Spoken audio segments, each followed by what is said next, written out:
So tonight's class is more about experiencing Miami or a trip to Miami together, less about cooking, although we are going to plate all the dishes together. And there are a few elements of each dish that we're going to have to cook or put together. How many are we now?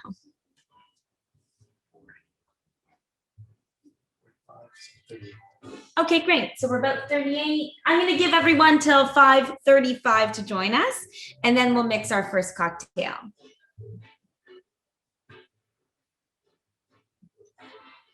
Which meat do we preheat? Sorry? Which meat do we preheat?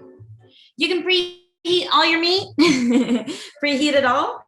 Once it's hot, we'll just turn our oven off and hold it in there.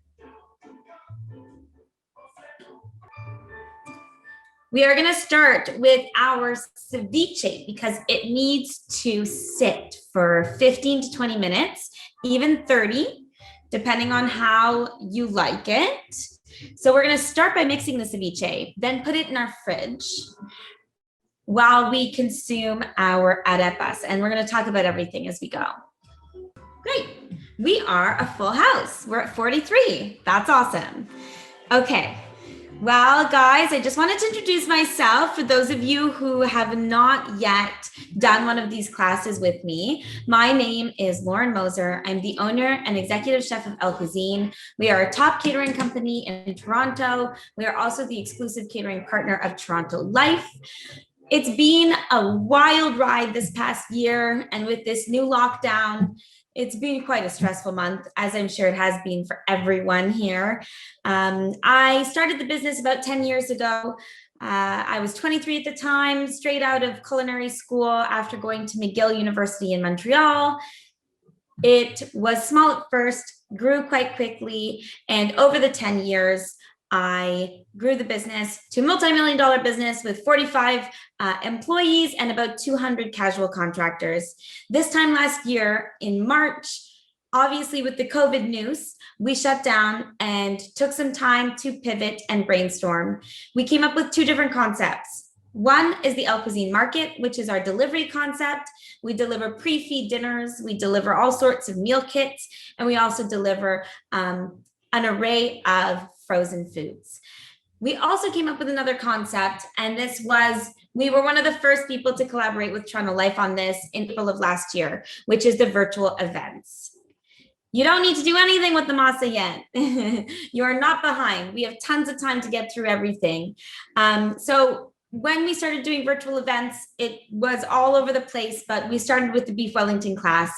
And since then, we've been doing them monthly, and it's been a lot of fun. And I just wanted to say thank you for leaning into these virtual concepts and for committing yourselves to even more Zoom time after your hard days at work, working from home. It means a lot because for me anyways, this is what I miss the most about what I used to do, which was events. We used to do full service events only, never any delivery. And what I love most about my job and why I built this business was because I love being the facilitator to people's social connections. And I find that food and drink, they provide essentially the best ambiance for connecting. And so everyone connects over food and drink. And I was always that facilitator in the background that was kind of, you know, along for the ride, I guess. And so that's what I loved about my job. And I lost that with COVID a bit. And so these virtual experiences are my way of getting back there. So thank you. I hope you guys enjoy it too. I want this class tonight. It's a bit different. We're trying a new concept. Usually we do really intense cooking classes. And tonight we're doing a cultural trip to Miami. I can tell you a lot about how Miami's impacted my life. I'd love to also hear about you guys and whether you visited or what you can chime in on. So I do want this to be a bit more collaborative. Speak up, jump into the chat. If you want to turn off your mic when I ask questions, please do, because I'd love to hear from all of you guys. This is supposed to be a shared experience, and the more we share about our personal experiences, the more amplified this one experience will be. All right, so Miami Beach for me was a place that I visited every year with my grandparents. And that's because my dad was born in Venezuela. then moved to Miami when he was really young, so about 6 years old. We are Eastern European Jews. And so my grandparents couldn't get into Canada. They couldn't get into the US when they were trying to escape the Second World War and thereafter. And so what they did instead was they then went to Venezuela. So they were welcomed with open arms there. My dad was born there, so was his brother. And then later on, they moved to Miami. So I grew up with Spanish-speaking grandparents, and I grew up visiting the beaches of Miami with a lot of families still in Venezuela. And so that's kind of what this was inspired by, is just really feeling like I wanted to get to the beach because we've been stuck in Toronto for so long, but also because it's very nostalgic for me, these dishes. So we're going to start by mixing a cocktail because we need to mix a cocktail. It's Thursday evening. So let's start with the mojito. So you're going to want to grab your mojito bottle and you're going to want to grab some ice. You're also going to want to grab a Tom Collins glass. So for this cocktail, this is not a shaken cocktail. You have enough alcohol in these bottles for 2. So these are each 4-ounce cocktails. So if one person were to consume 12 ounces of alcohol in the next hour, I'd be surprised if you weren't hammered. So these are meant to be 2-person cocktails. We are adding and shaking, so you'll see the volume increases. You're gonna need your lime wedges, your mint leaves that have already been pre-picked for you, and your soda for this.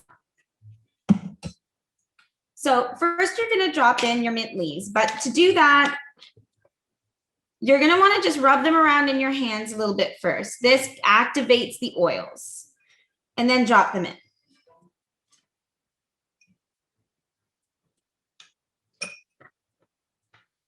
Oh, you're gonna wanna split those into 2 if you're doing 2 cocktails, silly me. So you should have about 6 mint leaves per glass. Then you're gonna do 2 lime wedges. Usually I would do almost a full lime per cocktail. This is an elle cuisine style. So usually you would never do lime juice. You would just do full limes, like that's a traditional mojito. But what we've done is a little hybrid here. So we're going to muddle the lime and the mint now, and that's going to really activate all of the aromas in the mint and also in the lime. And the lime, what we're doing now is we're activating the oils in the skin and in the zest. So you can't just use lime juice instead. You do get a different flavor profile. So in this bottle, what we've done to kind of elevate the cocktail, which makes it elle cuisine, is we've made a mint simple syrup. So that's just sugar water infused with fresh mint. So super minty. Then we've also added lime juice and white rum.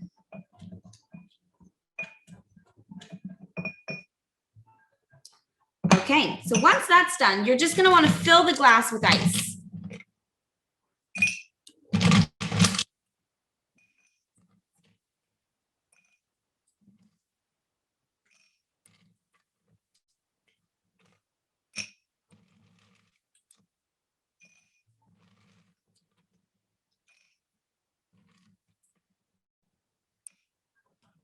All right, so now we're going to pour this bottle half and half in each cocktail.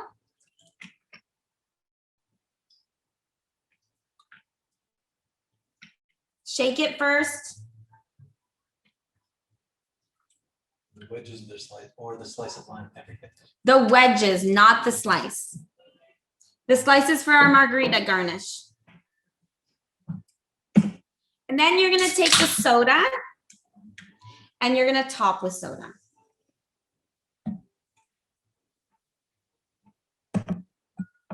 Give it one last stir.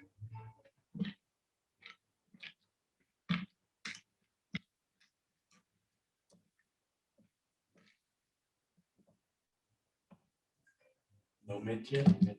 Mint was at the beginning. So we muddled the mint with the lime. So before you add your ice. So if you still have time, remove the ice, muddle the mint. No problem. So I'm going to take a sip. Tastes great. Tastes really delicious. You can hardly tell there's 2 ounces of rum in there.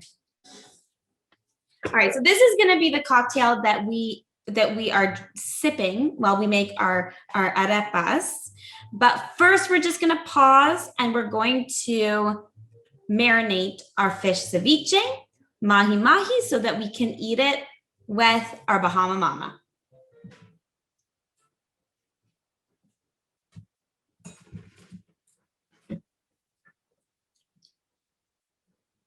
So for this, you're gonna need a cutting board and a knife because we're gonna do the avocado together.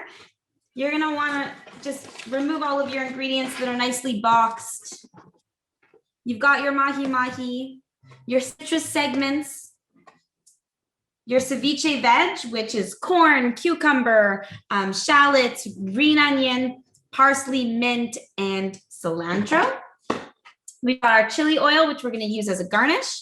We also have some edible flowers and microgreens, again, garnish. And then here we have our leche de tigre. Can't wait to tell you more about that. So just remove all of your ingredients at first.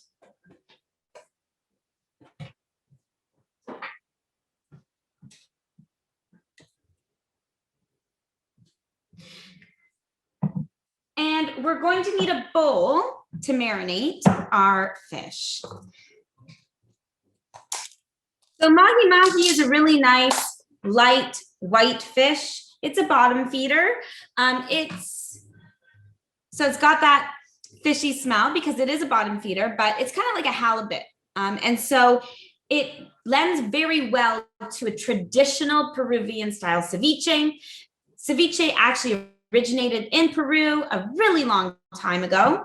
And then it kind of moved all around Central and South America because it was considered a very luxe dish. And so the viceroyalty of Peru, or the colonizers at the time, moved around and took ceviche with them. So now you'll find ceviche all over Central and South America. But this tonight, what we're doing is a very, very traditional Peruvian style ceviche.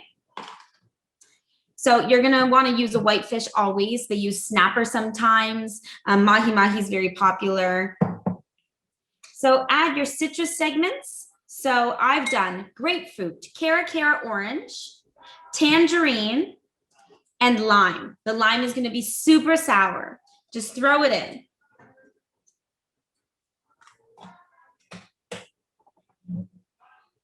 Then I'm gonna throw in my leche de tigre. Leche de tigre stands for or translates to milk of the tiger or tiger's milk.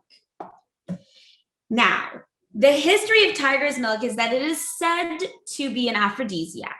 And so it's traditionally with Peruvian style ceviche, you would marinate it overnight or at least for 12 to 24 hours. That's like how they used to make it. Now with culinary traditions shifting, people's palates really enjoy the soft flesh of a raw fish. And so we're not looking to actually cook the fish entirely. But traditionally, you needed to soak the fish. And it's also freshness of fish and parasites and all that. But traditionally, you would soak the fish for 12 to 24 hours in lime and other citrus juices.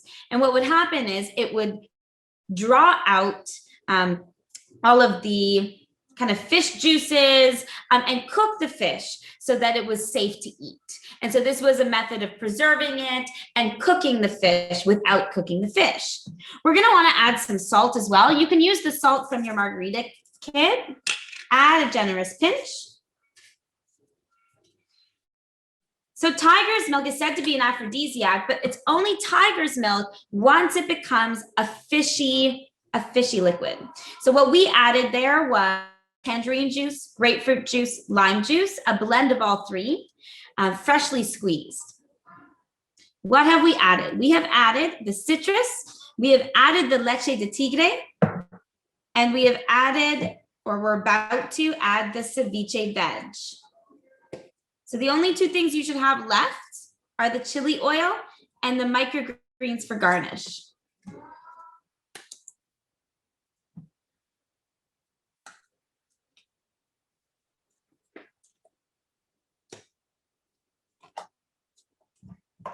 How's everyone doing? How's my pace? Slow down, keep up? What do you think? Okay, great, awesome. Okay, so stir this around, make sure it's seasoned. You're gonna wanna just, at this point, you're just gonna wanna taste the actual leche de tigre or the marinade.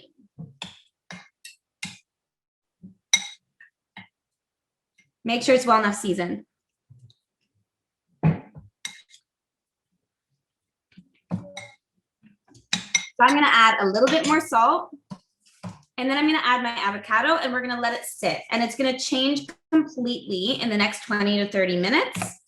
We will come back to it. So what is in a traditional leche de tigre? The things that you need to absolutely have in a Peruvian style ceviche are chili, and the chilies from origin perspective come from the Andes. You need to have limes, and limes actually come from, they are grown in Peru. And then you need to have, what's the third thing? Blanking now. You need to have the chilies, you need to have the lime, you need to have the fish juice, which is going to come from the fish itself, and you need to have cilantro. That was it. You need to have cilantro. It's not a ceviche without cilantro. So taste it, season it, and then we're just going to set this aside once we've cut half of this avocado. So open up your avocado. I do that just by running my knife all the way around.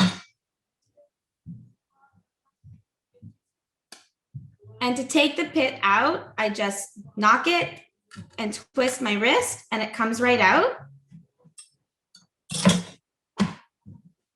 And then while I'm holding it in my hand, I'm just going to dice this by creating a crosshatch with my knife, and then using a spoon to just scoop it out.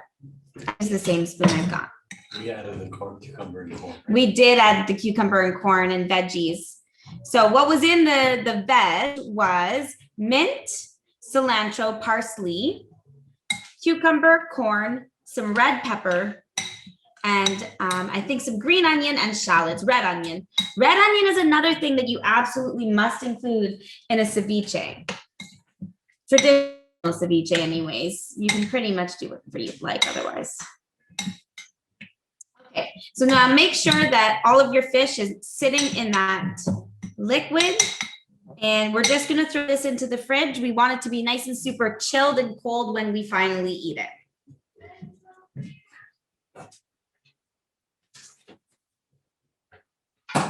Asking to show the avocado. Oh yeah, no problem. So hold it in your hand, take your knife, and very gently, don't cut through it. No, I saved half the avocado. You only need half the avocado. We're gonna save the other half for our carnita tacos. So I'm gonna go over that one more time. What did we add to the bowl? We added the fish, the leche de tigre, which is the marinade. We added the citrus fruits. We added the veg. We added avocado. We also seasoned with salt.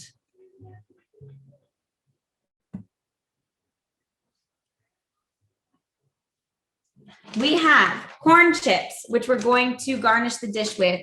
We also have chili oil and micro zest. So set those things aside. I'm going to check on my meat that's in the oven, see how it's doing. Take it out, give it a bit of a stir around.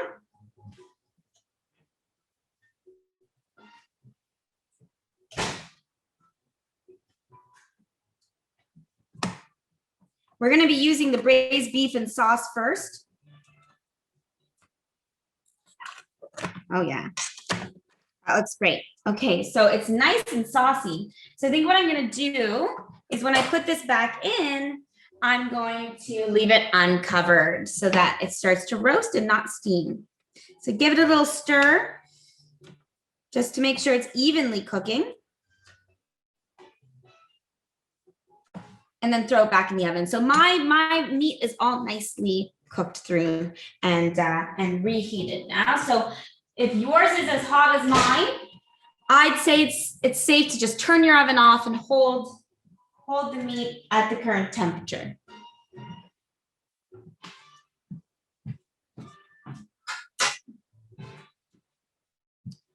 All right. You know what we forgot to do? We totally forgot to cheers. It's terrible. Cheers, guys. How does everyone like their mojito? Good? So Nice good. and fresh. So good. Thanks, Nick. So fun facts about the mojito, though, is it's from Cuba. It originates in Cuba, and it became really popular when it was featured in a James Bond movie. And it was used as a medicinal sort of drink. There was Cuban moonshine, and it was mixed with lime and mint, which are considered medicinal, at least at the time. And this was back in the early 1800s. And moving into the 1900s through colonization. The theme of tonight's recipes is colonization and how the different cultures kind of combined to create these dishes. But yeah, so it's called a mojito. It used to be called el drake because pirates came to Cuba and they started drinking this drink that was the Cuban moonshine of the natives. And they were like, ooh, no Cuban moonshine, please. Let's just drink dark rum instead. Mixed it with the lime and mint. It was no longer considered a medicinal drink, but was definitely considered a drink for pleasure. And so it was called el drake then. And then it shifted and became deemed the mojito because mojo actually means magic in Spanish. And so they say that it's because it's a magic recipe for feeling better. I'm down. I feel better after 10 mojitos. Well, maybe 5. Sorry, what are some of the comments? So some people miss putting their meat in. I don't know how long it needs to be there, 20 minutes, I guess. So put it in now. Yeah. Do you have your ovens preheated? 375 to 400. You're not behind. Don't worry. We went over this at the beginning. We're just going to throw all of our meat in the oven. 375 to 400 until it's heated through. It's already cooked, so you can't mess it up. It's okay. And only half an avocado in the ceviche. Only half an avocado with the mahi-mahi ceviche. Correct. Let's have a drinks only night. I'm down. Please. Yes, please. Okay. So arepas. So my dad, like I said, born in Venezuela. Arepas were something I wasn't really introduced to until I visited Caracas for my cousin's weddings. And I just remember, for me, it's such a nostalgic moment. Yes, pork, chicken, beef, all of the meat, throw it in. Anything in a tin container, throw it in the oven. We haven't had that much to drink yet, guys. What's going on? Just kidding. So I remember going to Caracas, and this was what, like 15 years ago. That's how old I am. And we were walking around, and you don't want to walk around on the streets, like every street in Caracas. It wasn't the safest place then, and certainly isn't now. But I just remember we went to the mall, and then we were walking around outside, and at every corner there was an arepa stall. In the same way that in Toronto, there's hot dog stalls. And I was just like so transfixed on getting arepas from every single one. And my favorite was the arepa con queso. So it's a very plain dish. It's just arepa with essentially grated mozzarella. It's a traditional queso from Venezuela. It's made very similarly to a mozzarella. And so we're going to make arepas con queso, but we're also going to make arepas con carne. Arepas con carne is the beef. So carne means meat. And then we're going to make the arepas together as well. So arepas have a really interesting history, but let's get cooking. And then while we're eating, I'm going to talk to you about arepas. First, we're going to do the work. You guys are going to enjoy everything while I tell you a little bit about the dish. So this is your masa. We've already mixed this for you. You cannot buy masa like this. You can buy masa harina and you can buy masa arepa. Masa arepa is what we use for arepas. There's no dairy in the masa, no.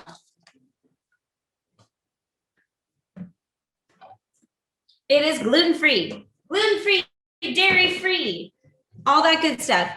It's dairy-free until you add the queso, that is. Gluten-free, yes.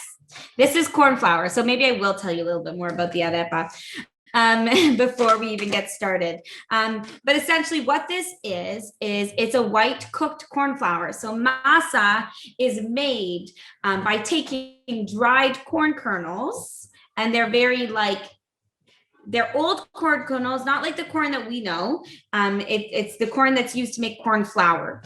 And you soak them for days and then you cook them. And so you cook the corn kernels and then you mash them and it turns into a paste. So that's masa. Now, masa harina is masa flour. Harina is flour. And masa harina is made by making masa, drying it out, and then grinding it.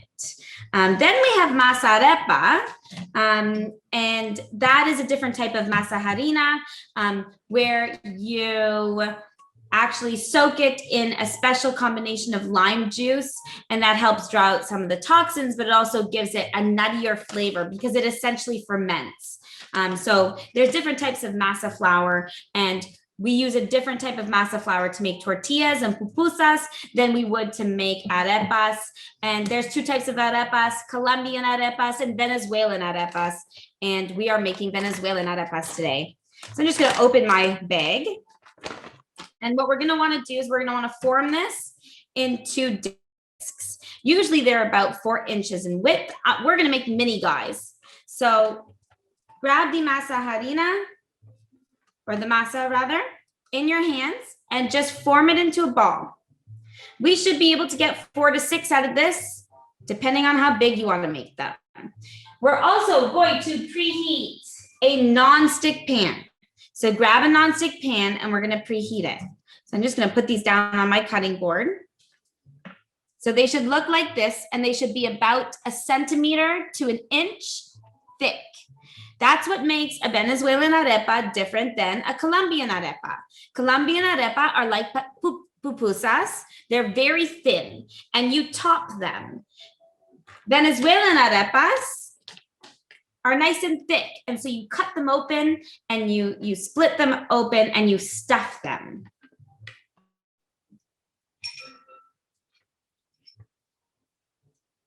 So we're gonna cook these on a dry pan, a dry non-stick pan.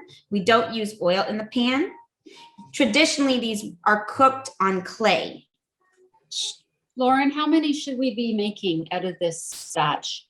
4 to 6, depending on the size, whatever you prefer. You can make them a little smaller and get 6, or you can make them a little bigger and get 4, depending on how many people you're trying to feed.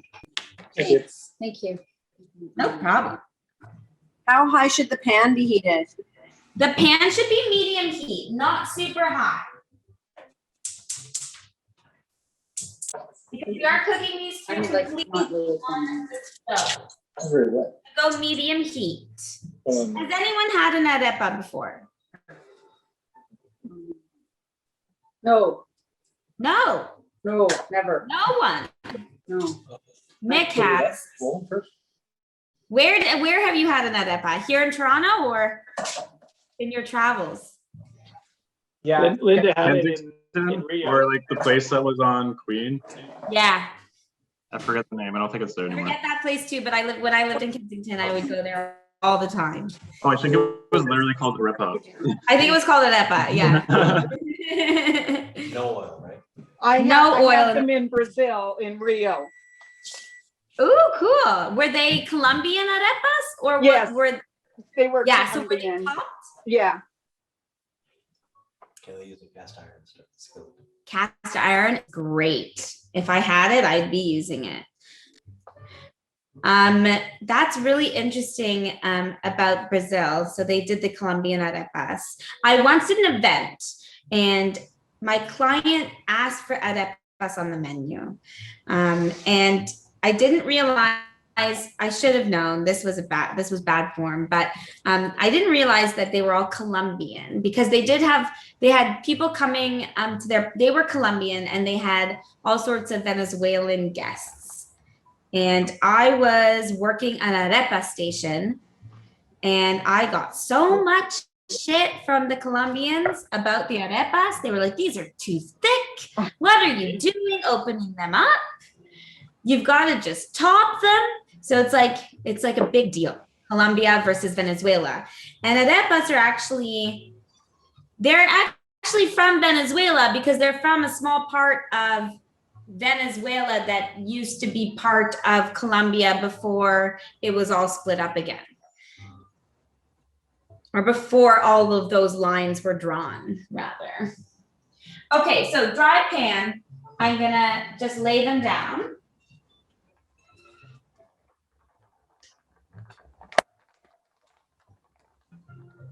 And you'll wanna like make sure that the shape is all nice here as well. 4 to 6, you gotta add that to something. Oh. What kind of oil should we use? No oil, dry pan. Oh. Colombian arepas are fried with oil. They get crispier. Venezuelan arepas are usually done on a flat top, like a griddle. And traditionally, they were done on clay, just hot pieces of clay. I'm gonna wash my hands quickly.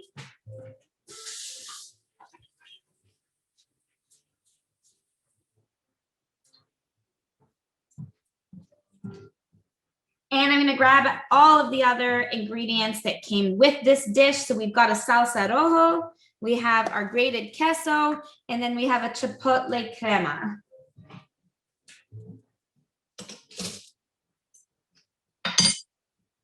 Be sure to keep drinking that mojito.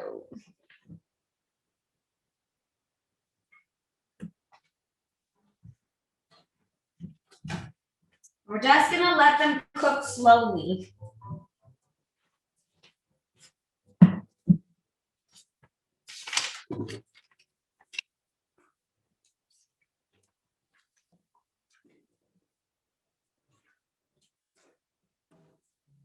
So arepas are by far the most iconic dish in Venezuela. And they're one of the only dishes that originate from like pre-contact or pre-colonization that have still kind of lived through time and are as close to what they used to be. How flat should we make these? They need to be about 1 centimeter to 1.5 centimeters, so almost an inch thick. This is very similar to how you would make a tortilla, only tortillas are pressed in a tortilla press. Hi, Hannah. Should the meat come out of the oven now? The meat can come out of the oven now, or you can just keep it in the oven, but turn your oven off. Is the chipotle crema mayo or cream? It's cream. It's like a sour cream. Creme fraiche.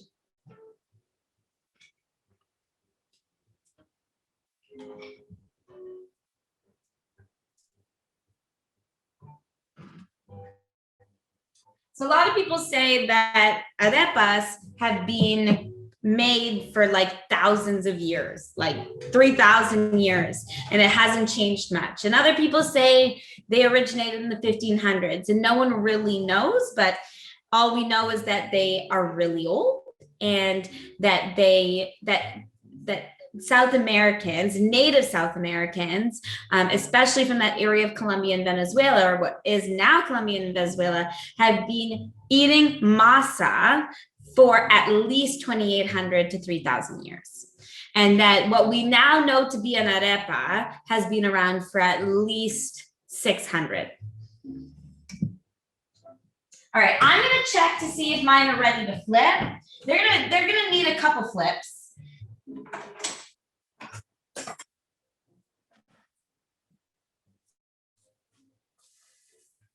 Not really yet.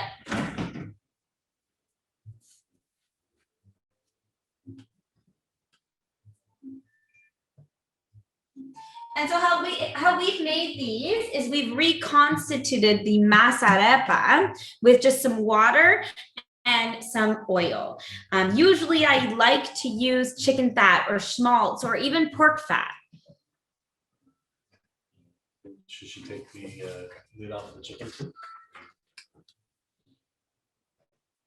Just get the chicken? If you have the chicken, so all of these containers are oven proof. I mean, I'm not sure if the label is oven proof, but mine's doing just fine. But the top you can keep on. I took the lid off of my beef just so that it would reduce the sauce a little bit, so it was a little less saucy. I wouldn't touch the chicken tinga yet.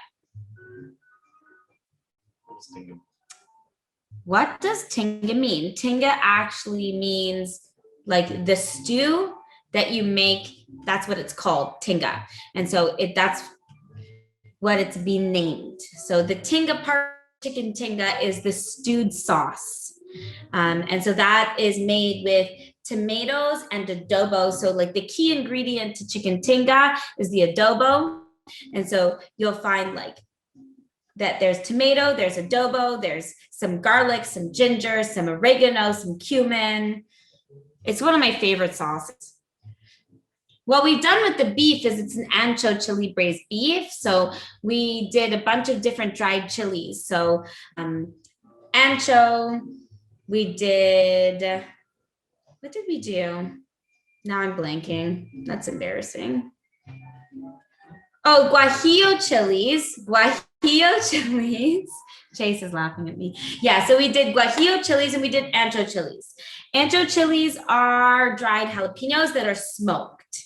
Guajillo chilies are a chili that is native to Mexico. And so you'll get quite a bit of kick there, but not too much heat.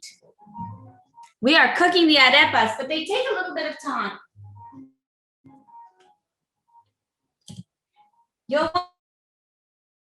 They're ready to flip now. Okay, so I've got a little bit of color here. So that's nice. Stovetop is on medium because we don't want to cook these. We need to cook the masa completely through.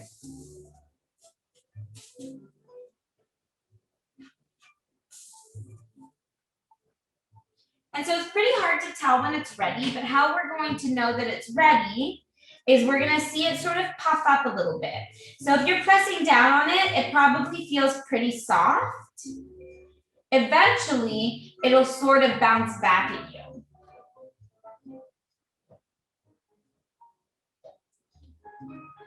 So in the meantime, why don't we mix our next cocktail? So we're gonna get our Bahama Mama ready while we cook our arepas. So you're gonna want a shaker for this. And I'm gonna use a wine glass, although if you have something that's good for tropical, that's great. Bahama Mama. I mean, the origin of a Bahama Mama is obviously from Nassau, Bahamas.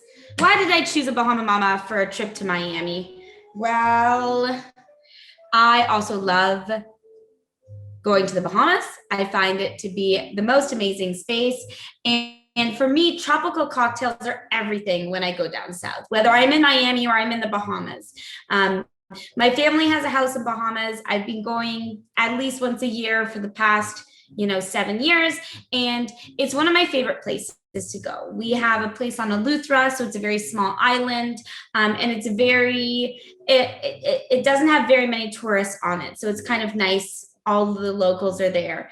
And one of their go-to drinks is the Bahama Mama. And I started to visit South Beach when I was old enough to drink and party in South Beach. And all of the cocktails reminded me of this. Where in Eleuthera, Rainbow Bay is where we have a house on Lazy Shore Lane. near the rainbow. Near the rainbow, yeah. Have you been? You're in Governors. That's so cool. Nice. We fly into Governors. Bahamas is a beautiful place. The beaches are full of pink sand and it's wonderful. But one of the things that I love about the Bahamas is their conch salad, which essentially is a ceviche. And so I thought it was a really good pairing with the Bahama Mama, our Peruvian ceviche, which you'll find all over Miami with our Bahama Mama, because it really, for me anyways, and I love this about food, is like food is such a personal experience. And that's why I really wanted to share stories tonight. In that, like, for me, what I experienced in Miami just reminded me of my good times in Bahamas and vice versa. So to do this cocktail, this is dark rum, pineapple juice, orange tangerine juice, coconut rum, and lime. It's also got a splash of grenadine. We are going to garnish this with our maraschino cherries and our pineapple to feel like we're fully on an all-inclusive resort. If only the weather was a little bit warmer. Yesterday was so hot. I don't know what happened. I'm gonna give my arepas another quick check. So keep flipping them. We're gonna flip them at least 4 times, but they're getting there. They're less soft when I press down on them, which means the masa is cooking all the way through. And we're getting nice color on the outside without burning it. All right, so fill your shaker with ice. He wants to know if a martini glass is better than a wine glass. A martini glass would be super fun. A margarita glass, all you, whatever you want to do. Bahamas, they do this weird like goblet or just a plastic cup. You walk up on the beach. But in Bahamas, they make conch salad, and it reminds me of Peruvian ceviche so much. And the more I learned about ceviche, the more I realized, you know what, this really is a story of colonization, and that it came from Peru, and then it kind of just dispersed everywhere through Central and South America. This you're just gonna pour on your ice, and then we're gonna shake it, and then we're gonna pour it on ice again.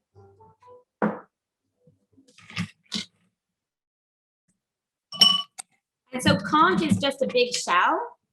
It's kind of like, I know I'm torturing you. It was supposed to be fun.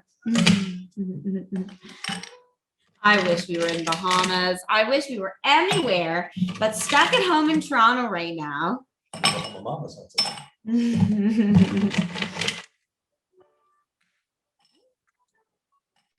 All right, so give it a shake, and you're gonna wanna shake it 15 to 20 times.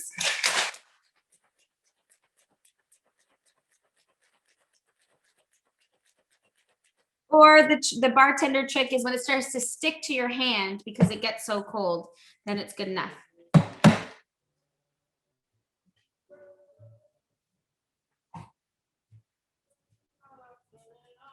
All right, so pour over.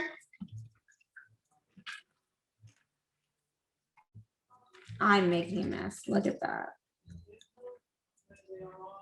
Sorry, Lynn, what do we shake with the Bahama Mama? You just shake it with ice. Oh, okay. We're just chilling it. And then we're gonna take our pineapple slices, and you're just gonna use your knife to just slice just like this so that we can put it on the edge of the glass.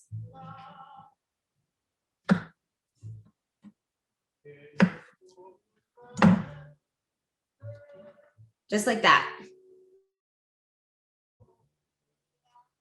And then we're gonna throw in the maraschino cherry for good measure. This is gonna be your like really sweet tropical drink that you would get served on a beach. Because, you know, we're trying to go there in our heads. A classic Bahama Mama, many people say, I was doing my research, and it's actually usually made, this one's made, the one that I did was maybe the more modern version that's more approachable, it's more tropical flavored, but the original, they say, is made with pineapple, orange, dark rum, and coffee.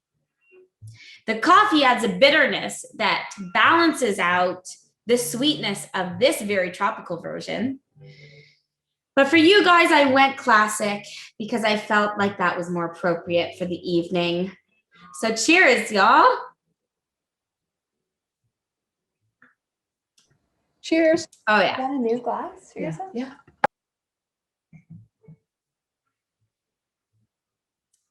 If that's not a tropical cocktail, I don't know what is. And we're saving the best for last, the picante margarita.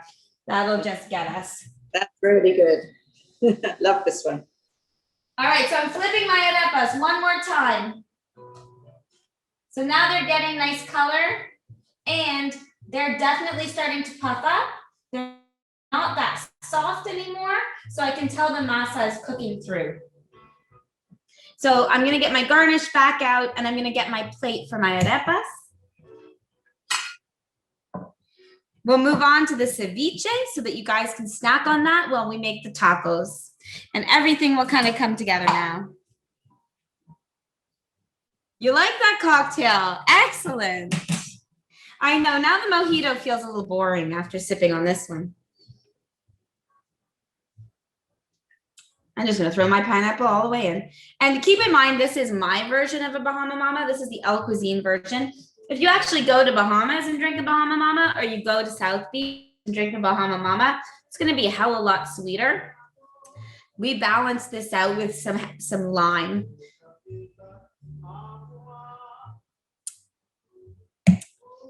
Delicious. Okay, so I am happy with my arepas. I'm gonna throw them onto my plate. I'm gonna leave my pan here because we're gonna use it for our tortillas.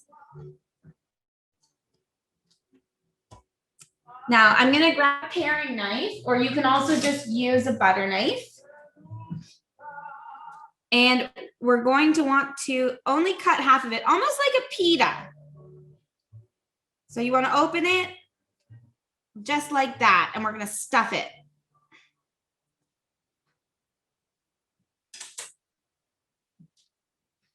So you're going to grab your beef. I'm going to make 2 con queso and 2 with beef.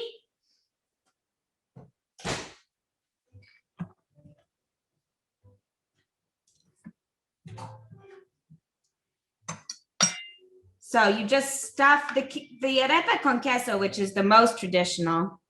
You literally just stuff it with cheese. It's like a grilled cheese, but it's an arepa. I think that's probably why I fell in love with it when I was a kid.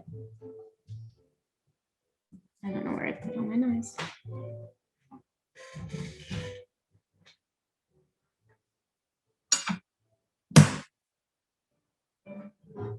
So it should be a little gooey in the center. So that's what I was gonna ask you. If it's gooey in the middle, does that mean it's not done or it should be gooey? It can be a little gooey in the center. It shouldn't be completely gooey, but a little gooey. Like that came off my knife.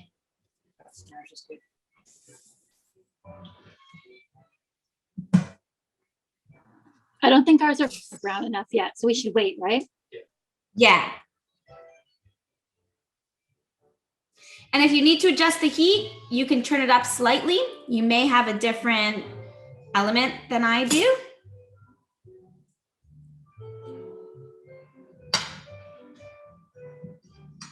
So for the beef one, I'm going to start with the beef. So I'm going to just throw that in there.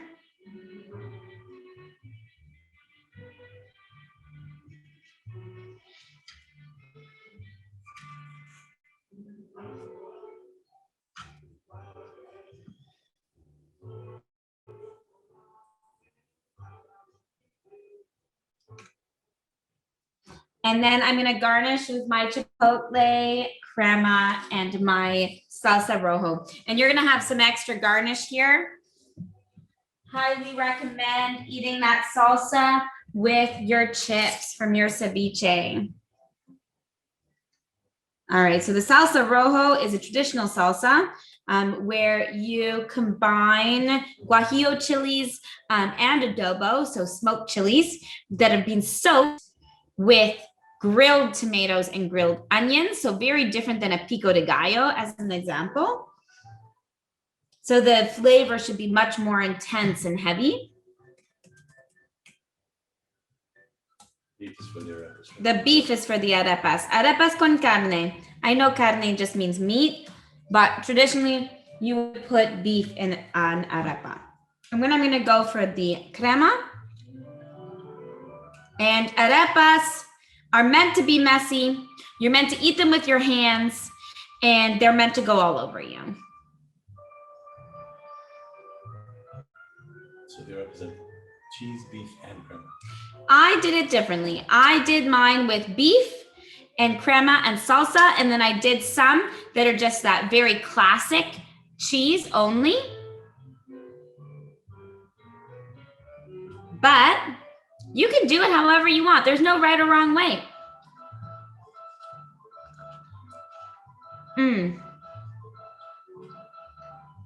That's delish. What do you guys think? See, I'm gonna get messy now.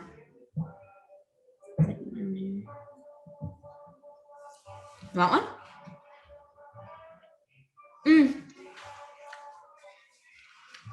Which queso? The one that's grated cheese. It's like a grated mozzarella. I'll get you a plate.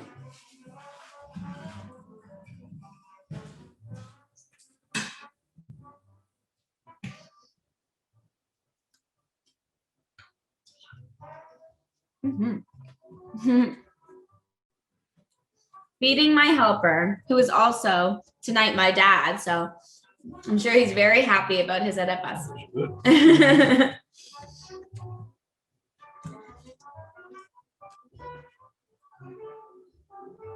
Good.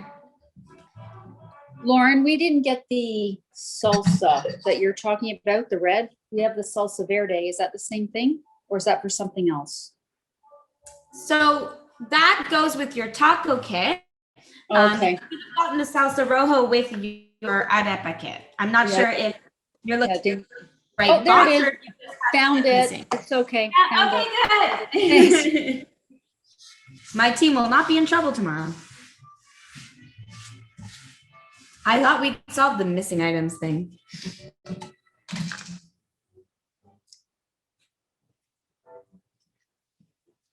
So very different than a taco or a pupusa. What do you guys think? Do you guys like it?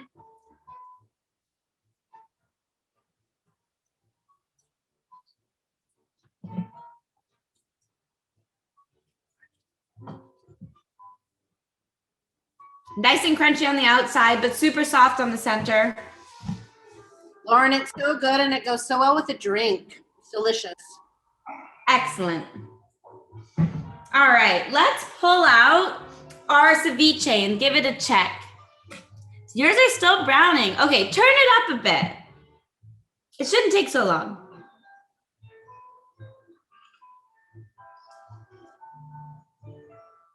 Should not take longer than 15 to 20 minutes. There's no way. You're being so patient.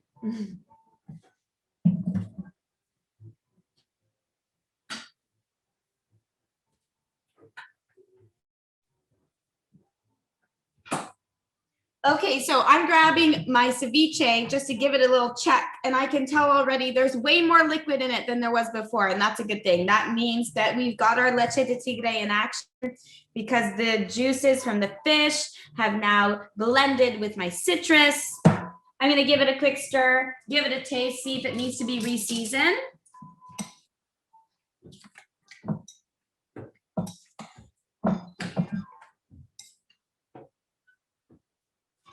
And you can tell that the fish texture has changed. The color on the fish has changed. We are now cooking our fish with citric acid, essentially.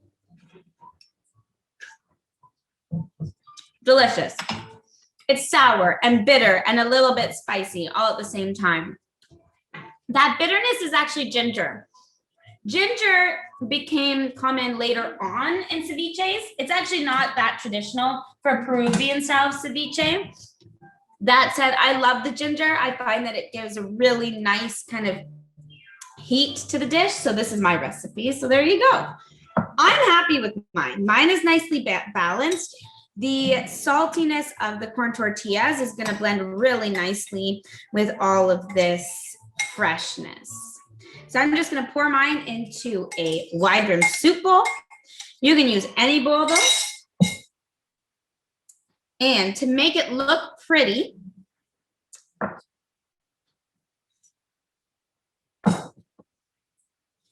I'm going to add my micro zesties, or these are like essentially zesty micro sprouts. So we've got pea shoots, cilantro, and some edible flowers. Why did I do that? That looks Chili oil. I like mine spicy. Like I said, what makes a ceviche, at least a Peruvian style, is the citrus, the chilies, and the red onion. Obviously the raw fish too. So I'm feeling like mine doesn't have enough chili. I don't feel the heat. I'm gonna go for all of this chili oil. If you don't like it spicy, be careful. We make this in-house. It is spicy. It'll sneak up on you. Then I'm gonna grab my garnish and I'm just going to garnish all over. And how pretty does that look? So we're gonna serve those with our tortilla chips, which I'm just gonna put in a separate bowl.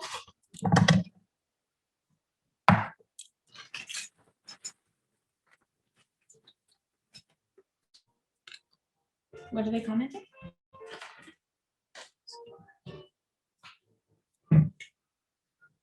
one of the best ceviches I've ever had. Awesome.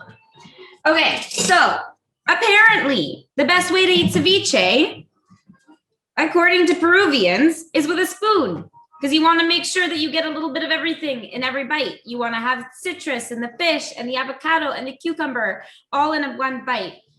I'm going to say my favorite way of eating ceviche is taking a spoon and pouring it onto a chip and going for it.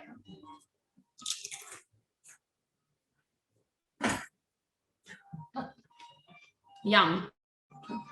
These arepas are amazing. Oh, I've good. never tasted anything that's so doughy and tasty. It's great. It's such a unique texture. It really is. I had never tasted anything like it until I did, and then I was hooked. All right.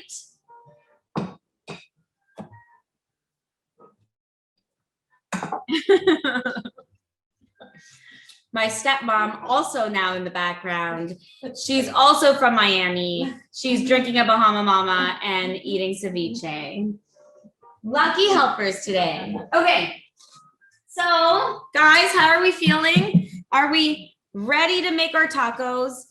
Shall we mix our margaritas first? I paired the margaritas with tacos because for me, the tacos are going to be your richest dish of the evening. And for me, the picante margarita is the most sour and the most intense and the booziest. So it'll cut the fat. Tequila is known to cut fatty foods. Same with lime.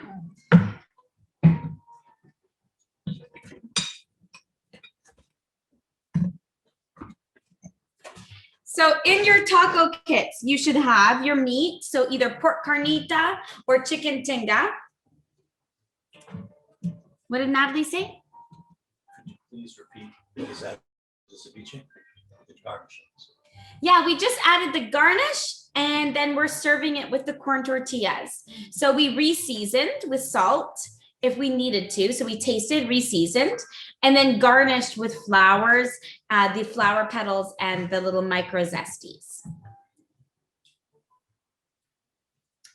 So you should have 6 little mini tacos. You should also have queso fresco. So queso fresco is a fresh cheese, kind of like a paneer or a ricotta, like a ricotta salata. I don't know if you guys have ever made fresh cheese. We do it at the kitchen often. And so this is a queso fresco. This is a tomatillo salsa, also known as a salsa verde. And then we've got our cumin and lime crema. So again, this is just like a creme fraiche. And we season ours with a bit of salt, pepper, cumin, and lime zest. I absolutely can share all the recipes. I realize I put together this big history lesson today that I sent you all in a deck. And I totally forgot to include the recipes because I was so focused on teaching you about the origin of all these dishes, so committed to that I didn't even give you the recipes. I will follow up by email and provide you with the recipes. Not a problem. So taste all of your components. Make sure you know what you're adding to your taco. The salsa verde is tomatillos, jalapenos, lime juice, green onions, and cilantro.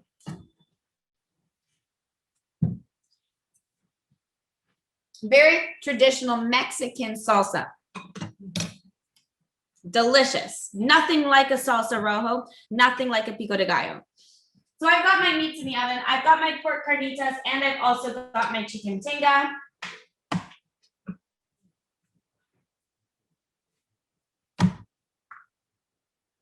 Are we drinking fast enough to mix our last cocktail, or am I getting ahead of ourselves? Any thumbs ups? Thumbs ups. Okay, great. Let's do it. I'm ready. Okay. So I'm going to set aside my hot meat.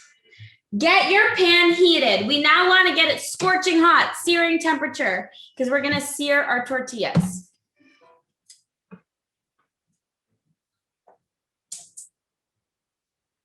It's really the best and only way to reheat tortillas when they're corn tortillas.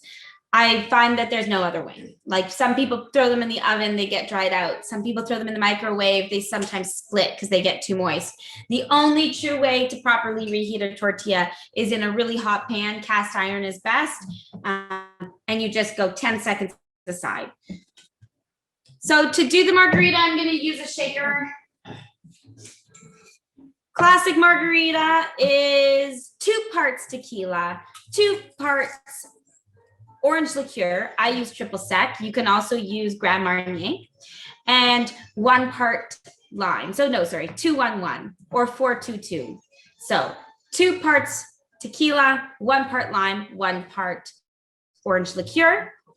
The origin of the margarita, it is debated whether it came from Texas or whether it came from Mexico. I would, if I was going to put money on it, I would say it actually originated from Texas based on all the stories I read about it. And that's because there's a drink that used to be called the Daisy. And this was very popular in the 1950s. So fill your shaker with ice and then pour this over it. Okay, guys? And in the 1950s, the Daisy was the definition for any liquor, any liquor, or spirit, tequila, gin, vodka, whiskey, rye, anything with orange liqueur and citrus.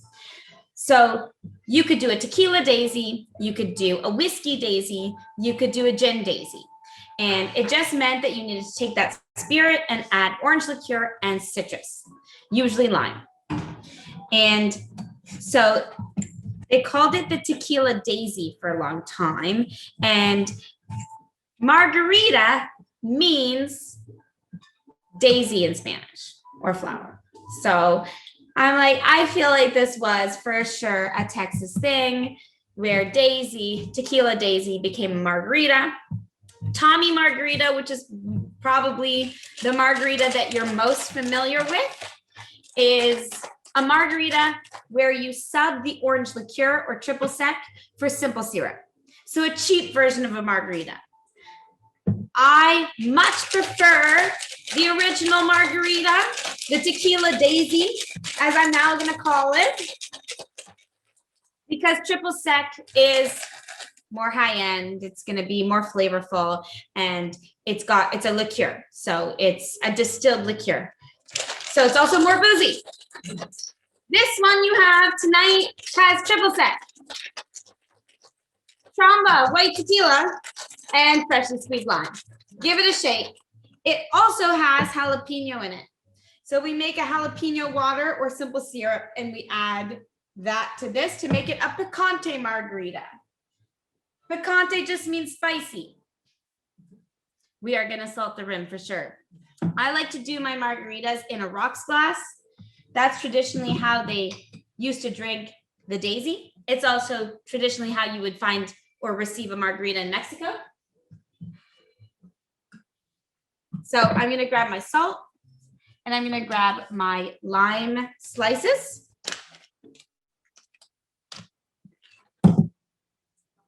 So you're gonna wanna take your lime and just make sure that the rim is nicely juiced.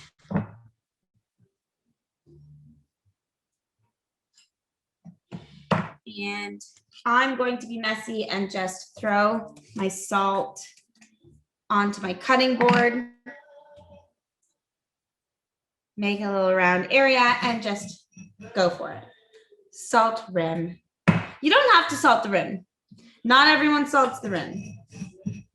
I love the salt with the sour and the booziness. Now I'm gonna fill my glasses with ice.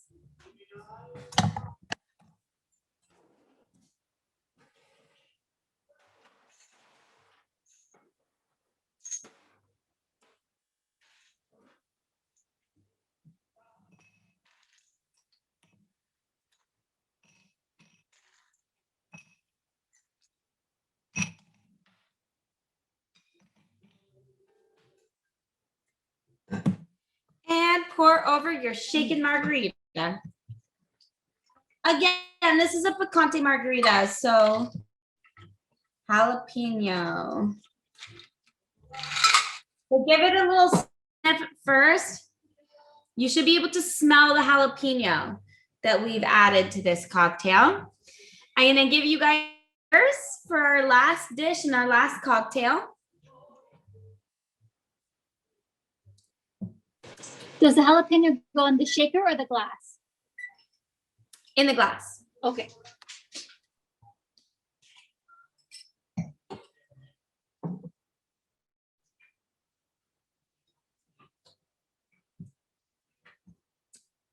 And I'm gonna actually put my lime on the edge of the glass as well.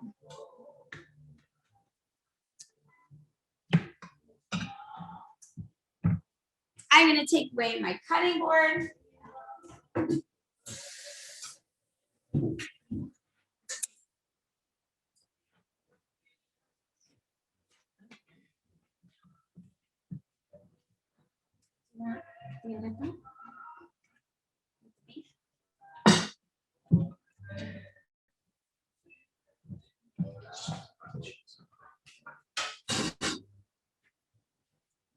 And now we're going to do our tacos. So I've got my nonstick heating. It's super hot.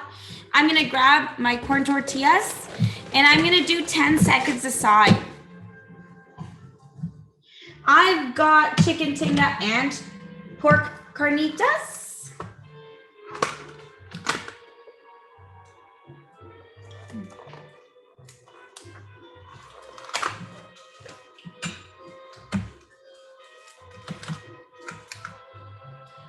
The pork carnitas that we do, we actually brine our pork for 48 hours and then we smoke it in our smoker for 3 before we braise it in its own fat. Carnita means braised pork in its own fat. And so usually, so it's kind of a confit, so kind of like the French du duck confit or any confit, carnita, same story. We've then added a sauce that's made with tomatoes, cumin, all sorts of different spices like chili powder, and also soaked and blended chilies. Also very traditional for carnita. All right, so once your pan is super hot, just go for it with your taco shells. You will want to heat these through. I'm gonna go 10 seconds aside.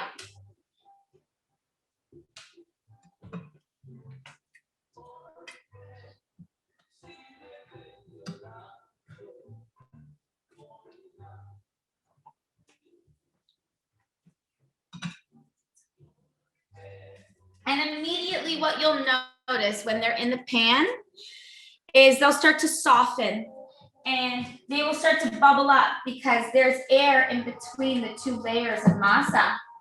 And so I'm just using my hand to flip them really quickly, but within 10 seconds per side, they are good to go. So I'm going to take these off now. And on my plate, how I'm going to line these up is I'm going to grab one. Just going to do this. The other. Create a little boat situation. You guys have little mini taco shells. I'm going to do 2 pulled pork, carnita. And pork carnita is a very traditional dish. Usually the pork is made on the birria, which is kind of like a shawarma. So like a rotisserie.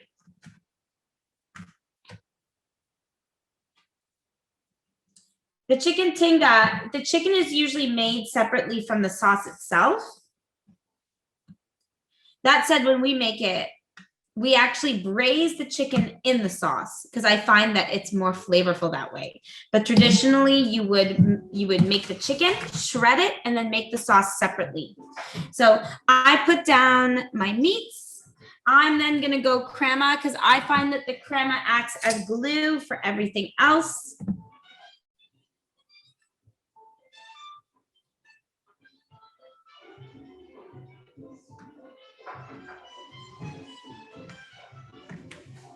Then I'm gonna go for my salsa.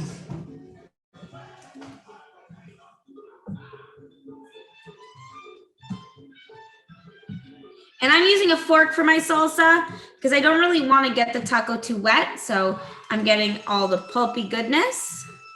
Chipotle crema? Yes. The chipotle crema was for the arepas, but you know what? Who cares? I'm using the cumin and lime crema for this one. It's a bit zestier, not as much of that smoky chipotle flavor.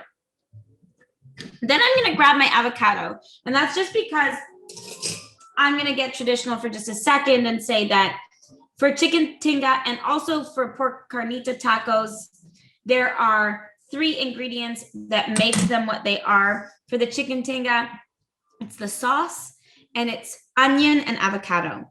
And we've got the onion in the tomatillo salsa. So I'm just adding my avocado. For the carnitas, usually you would top it with avocado, just a slice, just like this. And again, just plain white onion and cilantro. But we've done the tomatillo salsa instead. So let me know what you guys think. I'm gonna take a bite. Queso fresco. Oh God. Also, queso fresco. Totally forgot, but it's good without it. I'm already eating it. But go for the queso fresco. Gives it that nice salty punch. That's the other thing that is traditional with the tinga.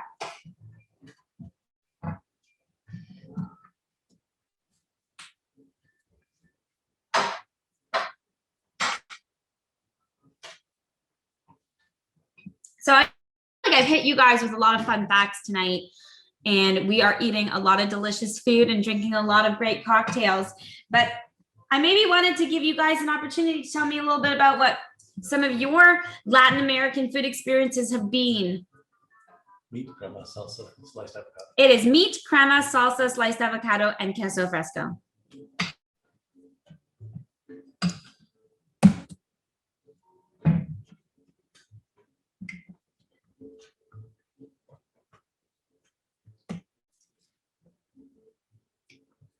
How's the taco, guys?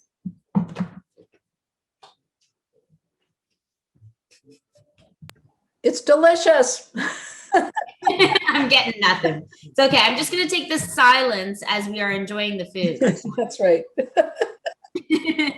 I mean, I was going to take the opportunity to tell everyone never to use frozen shrimp for ceviche because it does not cook properly.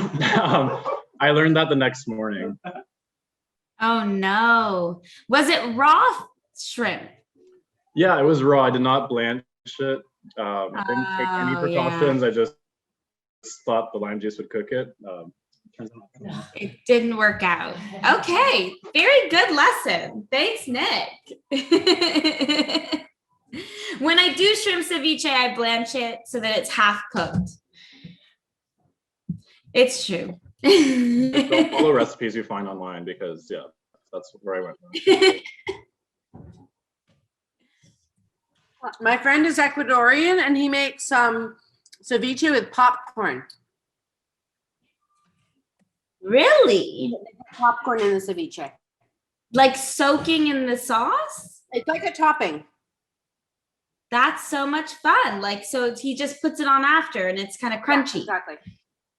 Cool. Yeah, well, traditional ceviche has corn in it.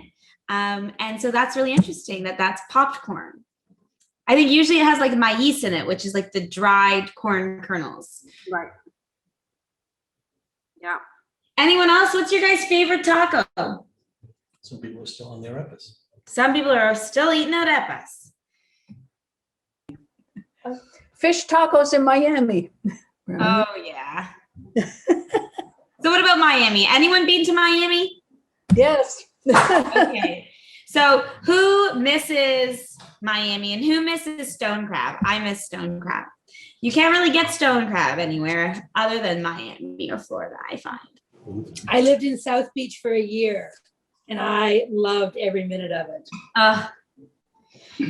I've recently been to South Beach, like in the past couple of years, and it was looking like the strip was like looking a little sad, and I was like, "What's happened?" Yeah, I lived there 15 years ago when it was very cool. There's different areas that are hipper now. Yeah, we went about 10 years ago, I think, or maybe less than that. No, listen. Yeah. We liked like Lincoln Road. We like Lincoln Road, and we did the hop on, hop off bus tour for about 3 days. We kept going on it. And we stopped in Cuba, in the Cuban district, to have mojitos. Little Havana. Love Little Havana. Yeah, that's right. Yes. I will spend full days in Little Havana just eating until I can't eat anymore. And I will drag my fiance with me. And I'm like, okay, here's the list of 10 places we need to eat at today. So we're going to walk. And he's always full by like the third place. And I just keep eating and keep drinking and keep eating and keep drinking and the live music and the culture. And it just makes me feel so, full of life.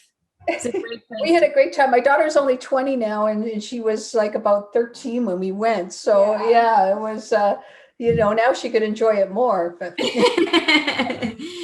South Beach is a really good time once you hit that age of being able to enjoy it. yes.